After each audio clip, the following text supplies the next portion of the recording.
Welcome to Swami Vivekananda institute. My name is Saurabh Pathak and today I am going to start types of sampling. जी हाँ, types of sampling ये बहुत ही important topic है और हमेशा यूजीसी नेट में एक ना एक क्वेश्चन सैम्पलिंग से आता ही है। अच्छी बात यह है कि पेपर 1 और इकोनॉमिक्स के पेपर 2 में ये दोनों कॉमन रहते हैं, यानी जो सैम्पलिंग है वो आपका पेपर 1 में भी पूछ लिया जाता है और टाइप्स ऑफ सैम्पलिंग आपका पेपर 2 में भी है। पेपर 2 में जो है कि जो आपका स्टैट्स का पोर्शन है उसके अंदर जो है कि टाइप्स ऑफ सैम्पलिंग आता है।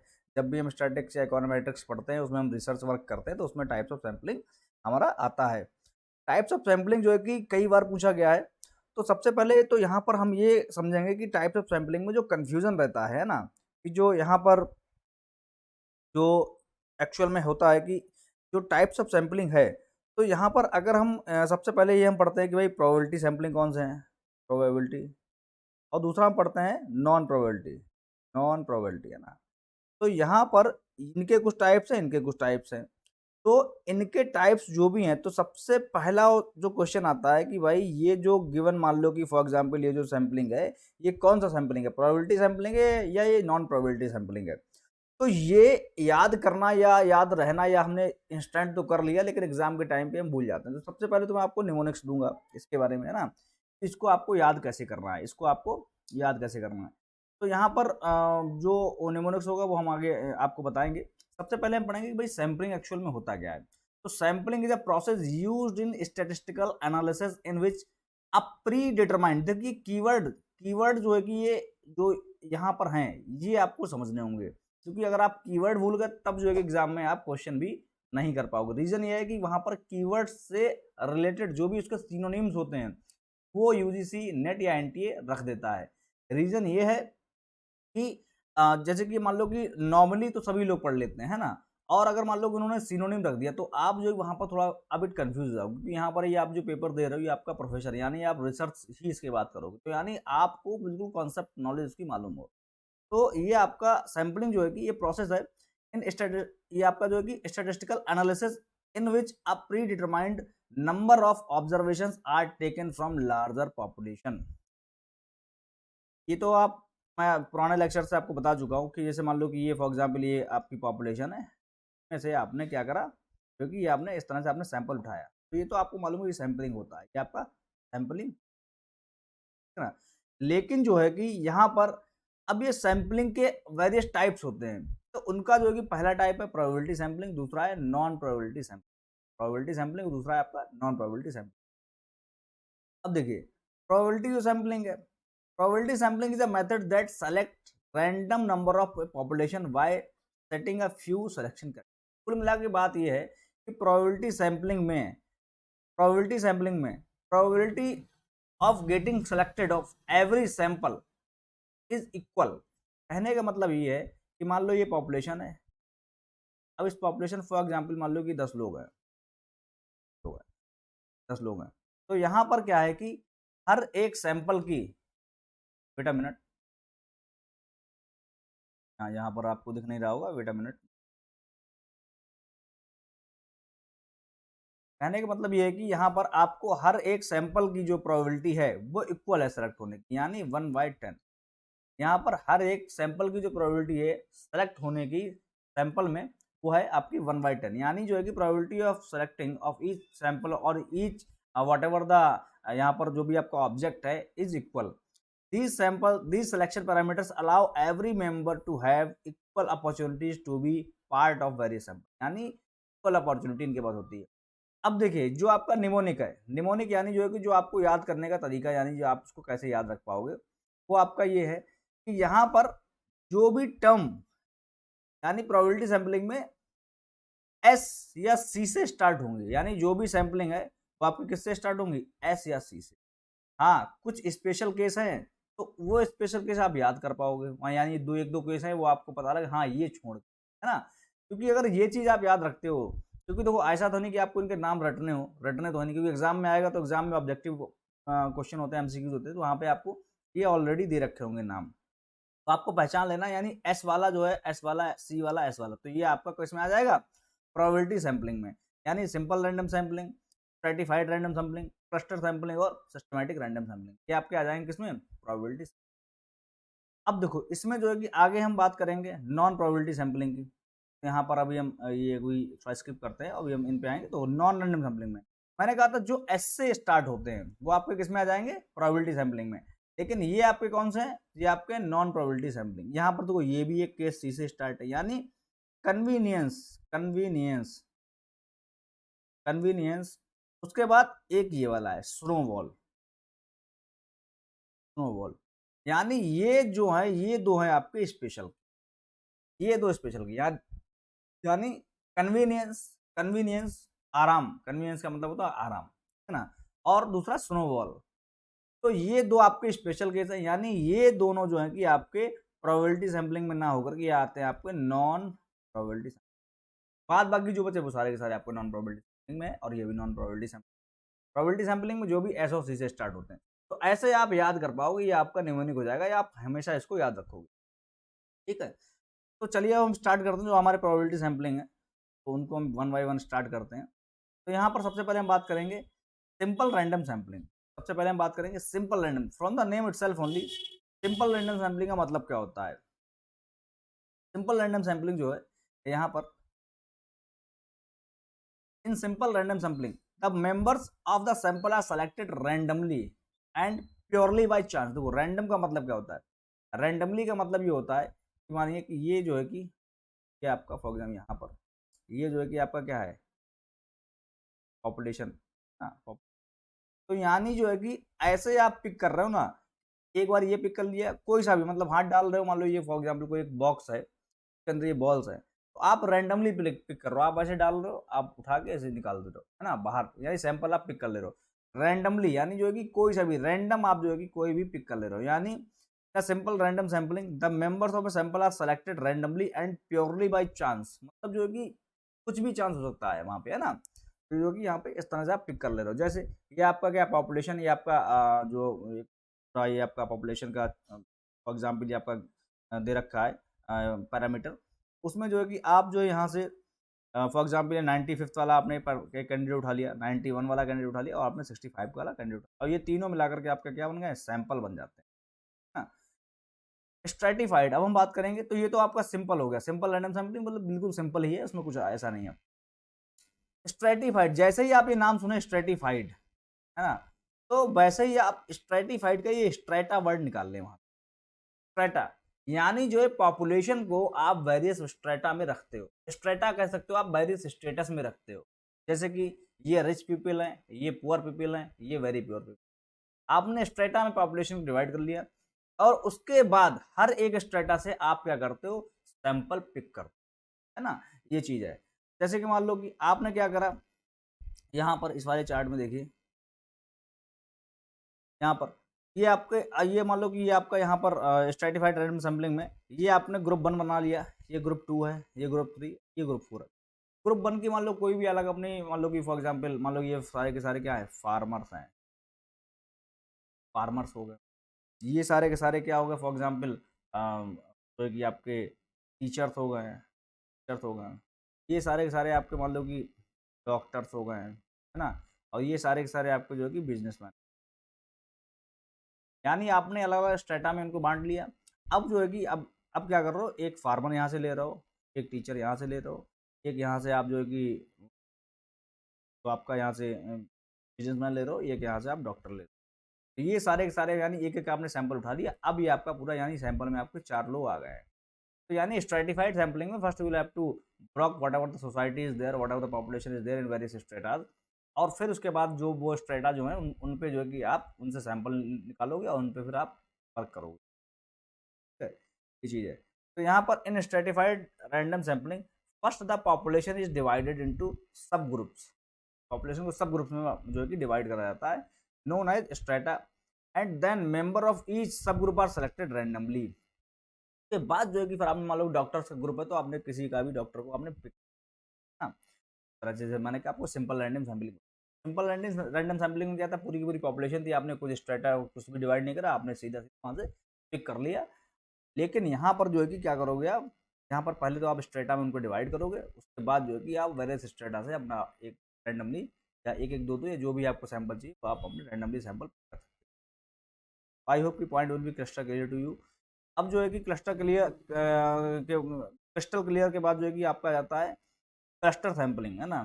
तो क्लस्टर सैंपलिंग में क्या होता है, तो यहाँ से from the word cluster, cluster था पैसा क्लस्टर का, आप from the word cluster only आपके दिमाग में आ रहा होगा कि समथिंग बहुत, जैसे कि पूरा पूरा ग्रुप की बात हो रही है, क्लस्टर्स जो बने हुए हैं, है ना।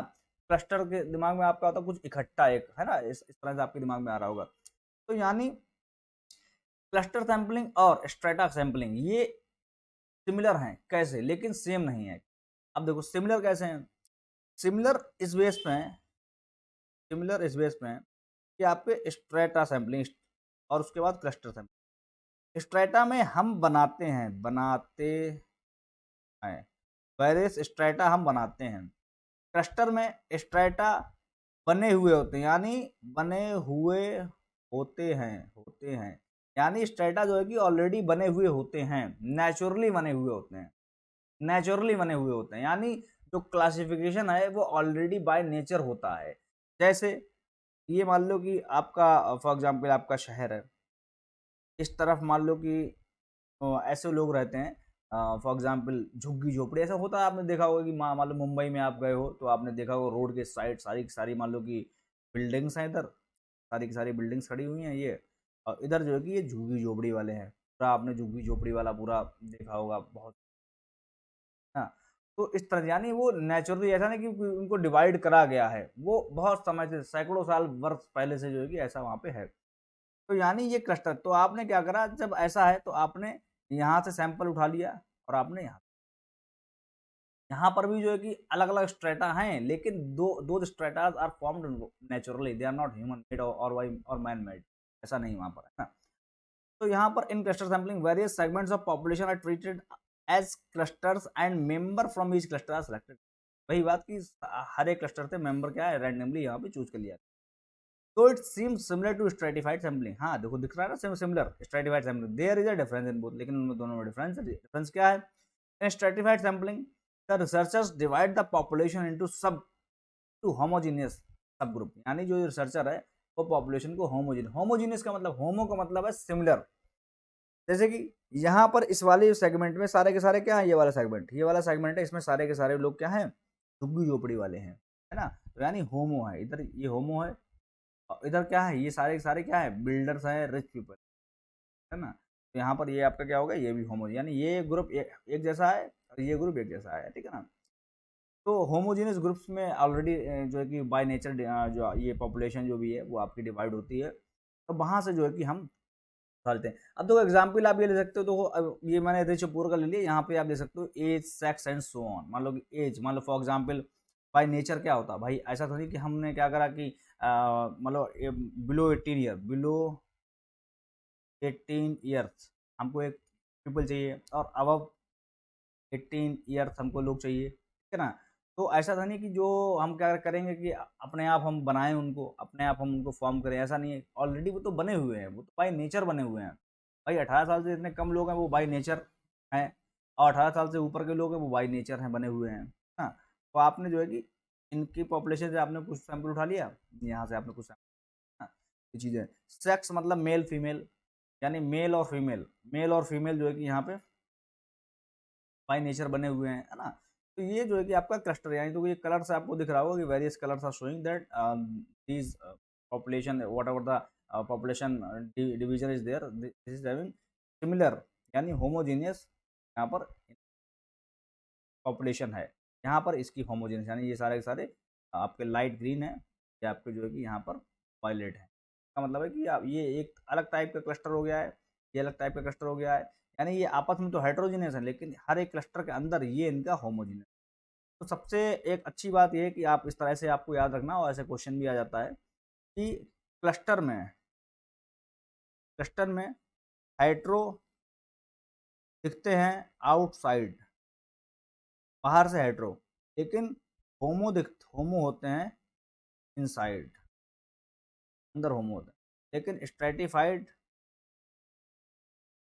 सैंपलिंग में क्या होता है, यहाँ पर ये क्या होते हैं, आपके ऊपर से होते हैं होमो, होमो आउटसाइड, लेकिन हेट्रो होते हैं,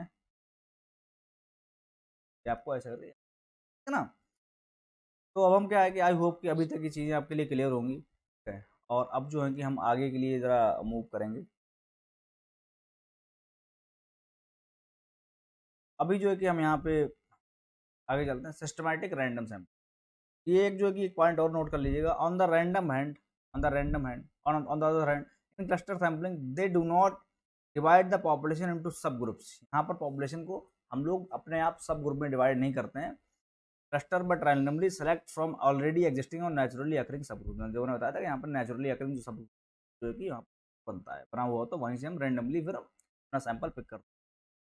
systematic random sampling, in systematic random sampling a member occurring after a fixed interval is selected. यहाँ पर देखो, सिस्टमैटिक आपको from the word only you may be getting the point that systematic को system है यहाँ, system है यहाँ पर, है ना? और वो सिस्टम क्या है कि यहाँ पर सिस्टम ये कह दिया गया कि भाई इंटरवल पे एक इंटरवल, इंटरवल मतलब एक, मतलब कि दो लोगों को छोड़ दिया, तीसरा, फिर दो लोगों को छोड़ दिया, फिर जो तीसरा व्यक्ति, फिर दो को छोड़ दिया, फिर तीसरा व्यक्ति, ऐसे चूज करा जा रहा है। वहाँ पे कोई भी डिवीजन नहीं करी जा रही है, कोई भी ऐसा नहीं करा जा रहा है। यानी मान लो कि फॉर एग्जांपल ये कोई सिटी है, इसके अंदर ये रोड है, ये ऐसे करके मकान बने हुए हैं, होम्स हैं, हाँ।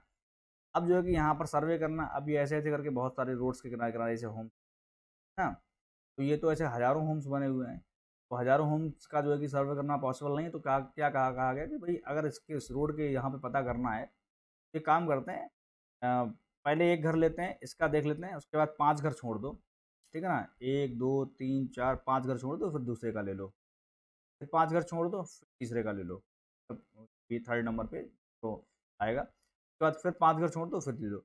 यानी अब ऐसा करने से क्या होगा कि सैंपल हम उस सोसाइटी का ले रहे हैं, उठा रहे हैं उस पॉपुलेशन, क्योंकि सारे घर जो है कि यहाँ पे सर्वे करना पॉसिबल नहीं है। तो हमने क्या करा कि ऐसे हमने कर लिया कि भाई जो है कि इंटरवल, यानी जो है कि वेरियस इंटरवल जो है कि उसको छोड़ के, मान लो कि 5 मकान छोड़ के हमने छठा मकान ले लिया। जैसे कि यहाँ पे सिस्टमेटिक सैम्पलिंग में तो भाई ये पॉपुलेशन है, क्या करा, सेकंड वाला पर्सन ले लिया, 2 छोड़ के फिफ्थ वाला पर्सन ले लिया, फिर 2 छोड़ दिए, फिर एट्थ वाला ले लिया, फिर 2 छोड़ दिए, फिर 11 वाला ले लिया। इन सबको लेकर के ये हमारा बन गया सैंपल। अब हम सैंपल के बेस पे आगे पूछते आगे हम रिजल्ट अपना दें। ये इतनी सी बात है। A member occurring after a fixed interval is known kth element. For instance, if researcher want to select member occurring after every 10 members, the kth element become 10. यानी जो भी मेंबर हम चूज करते हैं उसको हम केथ मेंबर बोल देते हैं। अगर हम 10वां मेंबर चूज कर रहे हैं, यानी 10 को छोड़ के, तो हमारा केथ हो जाएगा टेंथ व्यक्ति, है ना? यही बात हो रही है। आई होप कि ये चारों की चारों आपको सैम्पलिंग समझ में आई होंगी। ये प्रोबेबिलिटी सैम्पलिंग है, बहुत ज़्यादा टिपिकल नहीं है। सबसे पहले हमने बात करी रैंडम सैम्पलिंग की, तो रैंडम सैम्पलिंग हमने बात करी कि भाई सिंपल रैंडम सैम्पलिंग में कि भाई हम सिंपली जो है कि मान लो कि बॉक्स है, तो हमने ऐसे हाथ डाला, उसमें मान लो गेंदे हैं, उसमें 20 गेंदे, तो हमने सिंपली एक गेंद ऐसे उठा के बाहर रख ली। अगर फिर आ जाए कौन सी सर्टिफाइड सैम्पलिंग, तो हम क्या करेंगे, अच्छा पहले हम बॉक्स के अंदर देखेंगे, अच्छा इसमें रेड बॉल्स हैं, तो हमने उनको अलग कर दिया, पार्टीशन कर दिया उसके अंदर, मान लो हमने उसमें कोई कार्डबोर्ड डाल दिया, पार्टीशन कर, रेड बॉल इधर होगी, ग्रीन बॉल अलग। फिर हम क्या कर रहे हैं, एक बार रेड पे हाथ डाल रहे हैं, यानी रैंडमली अभी पिक कर रहे हैं, लेकिन अभी हम रेड वाले पोर्शन में हाथ डाल रहे हैं, एक बॉल निकाल रहे हैं, ग्रीन वाले हाथ उसमें डाल रहे हैं हाथ एक, ना, ये आपका स्ट्रेटिफाइड। क्लस्टर सैम्पलिंग क्या हो गया, क्लस्टर का मतलब ये होगा कि वो बॉल्स में कार्डबोर्ड हमने डाला नहीं है, वो ऑलरेडी इस तरह का बॉक्स है, वहाँ पर रेड बॉल्स एक तरफ है और ग्रीन बॉल्स एक तरफ ऑलरेडी है। फिर हमने एक बार रेड वाले में हाथ डाल के रैंडमली वहाँ भी पिक करा, ग्रीन वाले में हाथ डाल के रैंडमली वहाँ, यानी क्लस्टर और स्ट्रेटिफाइड आपको सिमिलर लग रहा होगा, लेकिन अंतर ये है कि वहाँ पर जो आपका पार्टीशन है, जो आपका whatever the difference is there in society, those are already made by nature. ये आपको बात ध्यान रखनी।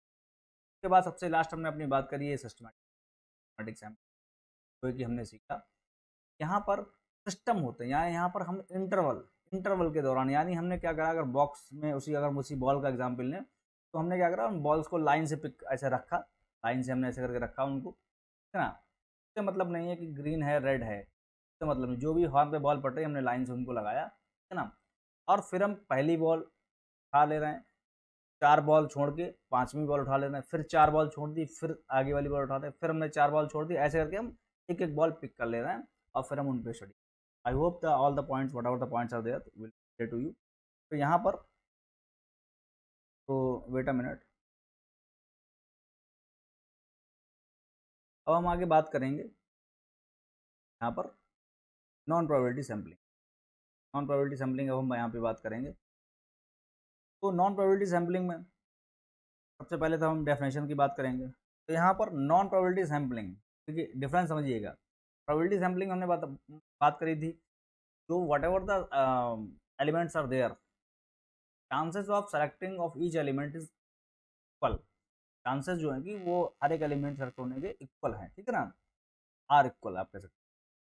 नॉन प्रोबेबिलिटी सैम्पलिंग में यहाँ पे क्या होता है, non probability sampling method is reliant on a researcher ability to select members at random. यहाँ पर जो नॉन प्रोबेबिलिटी सैम्पलिंग है मेथड है, is reliant on a researcher ability to select members at random। यहाँ पर भी नंबर जो है कि आपका सेलेक्ट होता है randomly. This sampling method is not fixed और predefined selection process which makes it difficult for all elements of a population to have equal opportunity to be included in the sample. यहाँ पर आप समझिएगा, तो एक था आपका probability का,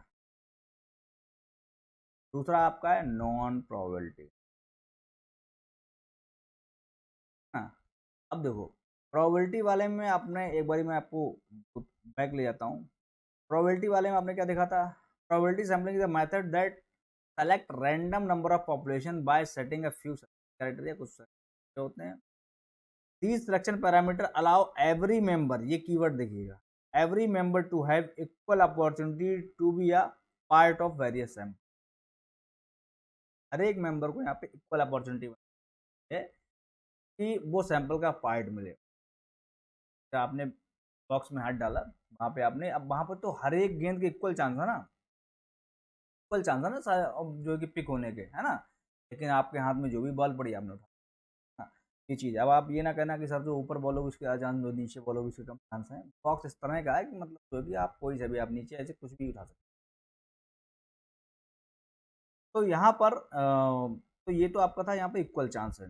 probability sampling is a method that select random number of population bye setting a few.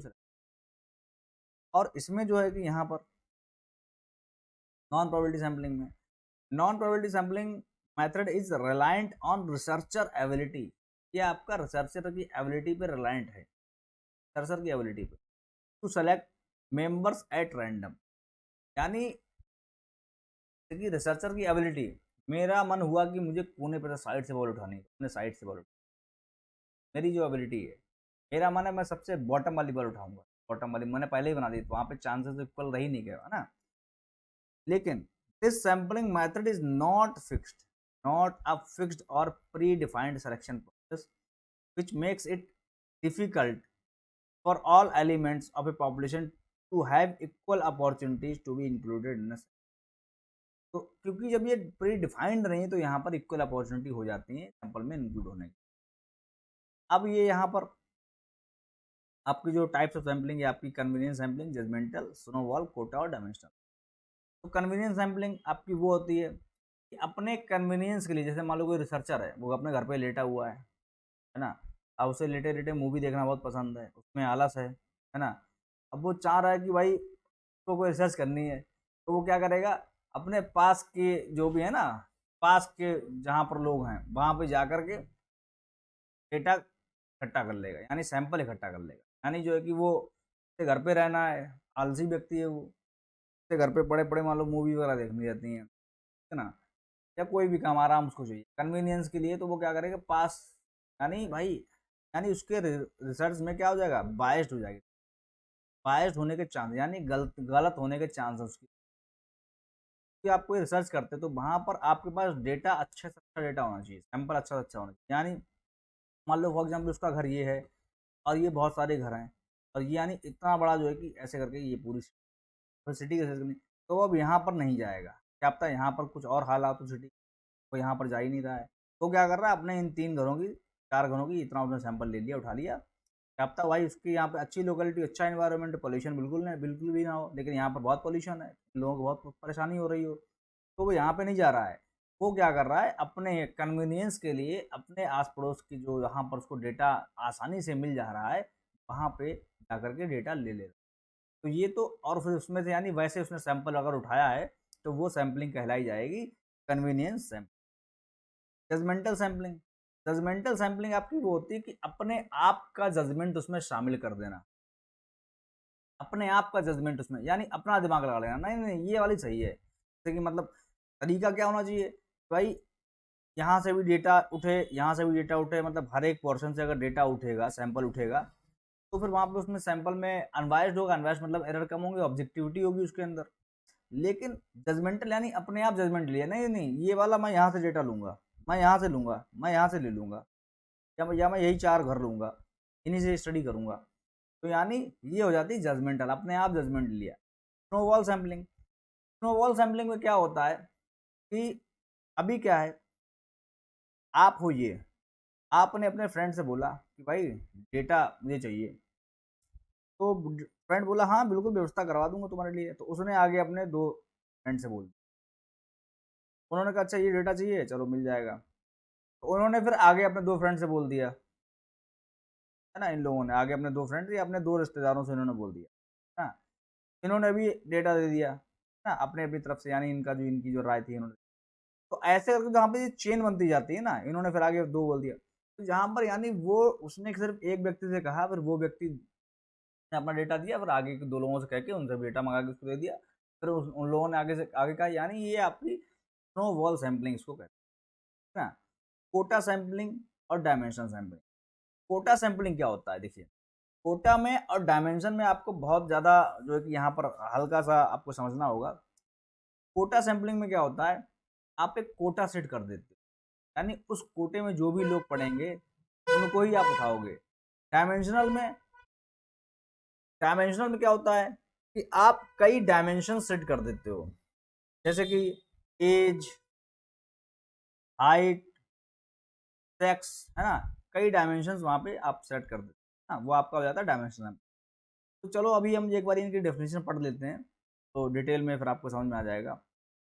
Convenience sampling तो मैंने कहा था, it is a type of sampling where members of a sample are selected on basis of their convenient accessibility, यानी convenient यानी जो वहाँ पे पहुँच, जहाँ पे वो आसानी से पहुँच सकते हैं अपनी कन्वीनियंट के हिसाब से, वहीं से वो डेटा उठा लेते हैं, वो अपने मान लो कि जहाँ पर उनको जैसे आराम से मिल जाए। Only those members selected which are easily accessible, यानी जो बहुत आराम से मिल सकते हैं उसको रिसर्चर के लिए, वही मेंबर यहाँ पे सेलेक्ट होते हैं, उनके चांसेस ज़्यादा होते हैं। मान लो रिसर्चर ये है, अब ये सारे मेंबर पास में, तो ये इनको इनको ही चूज करते हैं, है ना।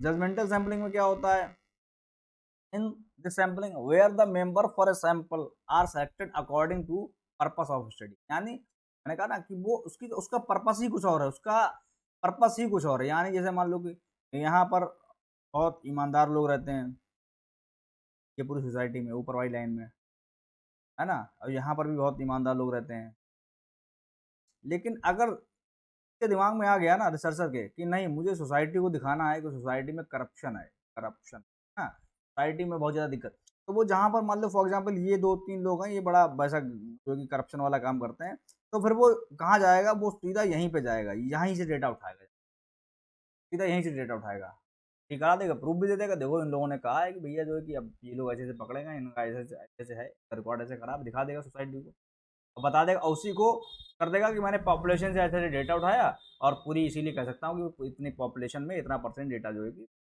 इतना परसेंट लोग करप्ट लोग रहते हैं। तो यानी उसका जजमेंट, यानी जो है कि उसका अपना जो रीजन था स्टडी करने का, है ना, उसका अपना खुद का मोटिव था, है ना, वहाँ पर उसने पर्पस उसका कुछ अलग था, वहाँ पर उसने, इसीलिए उसने क्या करा, अपने मन से उसने जजमेंट लिया कि वो यहाँ से भी डेटा उठाएगा। आई होप कि the point is clear to you. Snowball sampling, snowball sampling का मतलब देखो, इन्होंने अपने रिश्तेदार से बोला भैया मुझे डेटा चाहिए, इन लोगों का ठीक है, अपना तो दिए, 3 लोगों से इन्होंने आगे और बोल दिया, फिर इन 3 लोगों ने और लोगों से बोल दिया, तो आपका ये snowball sampling is also called chain sampling, chain sampling, it is a type of sampling where one respondent identifies other respondent from this friends और relatives in the study. Snowball sampling is adopted in situations where it is difficult to identify the members of a sample. Novel sampling जो है कि adopted उन situation में होती है जहाँ ये बहुत डिफिकल्ट हो जाता है to identify member of a sample. जो मेंबर ऑफ सैंपल उनको आइडेंटिफाई करने में दो ये है व्यक्ति है। अब इन्होंने इस व्यक्ति को लेके आए हैं ये भाई, इनको कैसे पता कौन सा व्यक्ति कहाँ से आया, ये बहुत समस्या हो जाती है यहाँ पे, हाँ। तो ये इनको जानते हैं, ये डायरेक्टली तो उसको नहीं जानता ना, इसे मिला जा करके चीजें हैं। उसके बाद जो है कि यहाँ पर कोटा सैम्पलिंग। कोटा सैम्पलिंग क्या होता है? In this type of sampling members are selected according to some specific characteristics chosen by researcher. यानी जैसे कि उसने कहा कि जो भी हमारा सैंपल होगा उसके अंदर ये 4 कैरेक्टरिस्टिक होनी चाहिए या 2 कैरेक्टरिस्टिक होनी चाहिए, है ना? तभी हम जो है कि उसको अपने सैंपल में इंक्लूड करेंगे, इन्वॉल्व करेंगे। जैसे मान लो आपने उसने कहा कि ग्रेजुएट होना चाहिए, पर्सन जो है कि ग्रेजुएट तो होना ही चाहिए, ग्रेजुएट। तो इन्होंने कोटा सेट कर दिया, यानी ग्रेजुएट से ऊपर वाला ही ग्रेजुएट को वही आपका मेरे सैंपल में आएगा। These specific characteristics serves as quota for the selection of members of each sample. Hence, the members are selected on the basis of specific characteristics. यहाँ पे कैरेक्टरिस्टिक के हिसाब से मेंबर। तो ये उन्होंने कोटा लिया कि मेल है अब 50 से, ये पॉपुलेशन थी। उन्होंने कोटा लगाया कि भैया मेल चाहिए, यानी अंकल लोग चाहिए जिनकी एज 50 साल से ज़्यादा हो। तो यहाँ उन्होंने कोटा लगाया, उठा लिया। अब देखो डायमेंशनल में कोटा में अंतर समझिएगा। डायमेंशनल क्या कहता है? It is an extension to quota sampling, यानी ये एक्सटेंशन है कोटा। यानी जो कोटा में जो है कि मान लो 1-2 आप वहाँ पे मेजर सेट करते हो, यानी कैरेक्टरिस्टिक उठाते हो, लेकिन ये तो पूरा है ना, बहुत सारी कैरेक्टरिस्टिक उठाता है। मतलब डायमेंशन ही सेट कर देता है। भाई 18 साल का होना चाहिए, मेल होना चाहिए, हाइट इतनी होनी चाहिए, वेट इतना होना चाहिए, ऐसे होना चाहिए। बहुत सारी डायमेंशन है ना। The researcher takes into account several characteristics like gender, income, residence and education। ना जेंडर कौन सा है, इनकम इतनी होनी चाहिए, यहाँ का रहने वाला होना चाहिए, इतनी इतनी एजुकेशन होनी चाहिए, है ना। तो यहाँ पर आप थोड़ा अंतर समझें इसको, यानी डायमेंशन कई होते हैं dimension. The researcher must ensure that there is at least one person in study representing each of the chosen. अब ये जो है कि भाई बहुत इंपॉर्टेंट बात यहाँ पे हो, ये स्पेशल केस है यहाँ। यानी रिसर्चर का कहना होता है कि जो मेरे डायमेंशन हमने सेट करे हैं, तो हमारी पॉपुलेशन, हमारे सैंपल में कम से कम एक व्यक्ति तो हो ही जिसके जो सारे डायमेंशन कंप्लीट कर रहा हो, बहुत ज़्यादा कुछ नहीं। यहाँ पे सारे के सारे व्यक्ति उसी कोटा से होना चाहिए। यहाँ पे ये कह रहा है कि कोई बात नहीं, जो डायमेंशन सैंपलिंग है उसमें कह रहा है researcher must ensure that there is at least, ये वाला यही उठा के क्वेश्चन आ जाएगा, कीवर्ड देखिए। There is at least one person in study representing each of the chosen characteristic, यानी जो each of the chosen characteristic, यानी ये है जेंडर, इनकम, रेजिडेंस और एजुकेशन। ये कैरेक्टरिस्टिक तो इसके अंदर होनी ही होनी चाहिए, यानी एक व्यक्ति। और यहाँ पे सारे के सारे 4 व्यक्ति आए, यहाँ पे सारे होने चाहिए। आई होप कि सारे के सारे sampling, probability sampling, non probability sampling आपके लिए सारे के सारे क्लियर हैं, है ना। एक बारी मैं रिवीजन करा देता हूँ आपके। दो प्रोबेबिलिटी सैम्पलिंग वो होते हैं जहाँ पर जो है कि आपके रैंडमली आप पिक करते हो कोई भी, और सारे के सारे जो आपके जो भी एलिमेंट होते हैं उनके इक्वल चांस होते हैं कि, क्योंकि आपके फर्दर 4 टाइप्स की हो जाती है। सिंपल रैंडम सैम्पलिंग, जहाँ पे आप रैंडमली कोई भी डेटा पिक कर। स्ट्रेटिफाइड, यानी आप स्ट्रेटा अलग अलग स्ट्रेटा में उनको तोड़ देते हो, गरीब अमीर रही है, इस तरह से जो है कि उनमें से सैंपल उठाते हो। क्लस्टर मतलब होता है आप तोड़ते नहीं, ऑलरेडी वो स्ट्रेटा बने हुए होते हैं अलग अलग, उनमें से आप उठा लेते हो, नेचुरली फॉर्म होते हैं। और उसके बाद ही जो है कि ये जो आपका लास्ट वाला था वहाँ पर सिस्टमेटिक, यानी इंटरवल को छोड़ के ऐसे आप कोई भी आप लोग पिक कर। प्रोबेबिलिटी सैम्पलिंग में आपने कन्वीनियंस सैम्पलिंग में जो है कि वहाँ पर आपने कन्वीनियंट के हिसाब से जो जा करके आज जहाँ से आराम से उसको डेटा मिला वहाँ से डेटा उठा लेता है, वहाँ पे गलत हो जाते हैं। उसके बाद जो है कि वहाँ पर जजमेंटल में आपने देखा कि उसका मोटिव ही अपना अलग होता है ना। जो है कि उसको कुछ दिखाना होता है, उसके हिसाब से वो कोई भी डेटा यहाँ पे और उसके बाद जो है कि स्नोबॉल सैम्पलिंग हमने समझा कि भाई व्यक्ति जो है कि बैठा बैठा उसने 2 लोगों से कह दिया, वो फर्दर 2-3 लोगों से डेटा लेके आते हैं, वो भी फिर वो फर्दर 2-3 लोग आगे डेटा उठा के लेके आते हैं, ऐसे उसको डेटा मिल जाता है। चेन मेथड है ना। और उसके बाद जो है कि हमने समझा कोटा सैम्पलिंग एक मान लो कि कोटा सेट कर दिया कि भैया हमको ग्रेजुएट लोग चाहिए या हमको 50+ एज के पीपल चाहिए हैं, मेल चाहिए हैं, तो वहाँ पे ऐसे कोटा सेट कर दिया, वही लोग आएंगे। डायमेंशन सैम्पलिंग में बहुत सारी चीज़ें, एज इतनी होनी चाहिए, सेक्स ये होना चाहिए, इतनी एजुकेशन होनी चाहिए, यहाँ के रहने वाले होने चाहिए, बहुत सारे इसमें डायमेंशन आ जाते हैं। तो आई होप कि सारे के सारे सैम्पलिंग आपको यहाँ पर समझ में आए होंगे।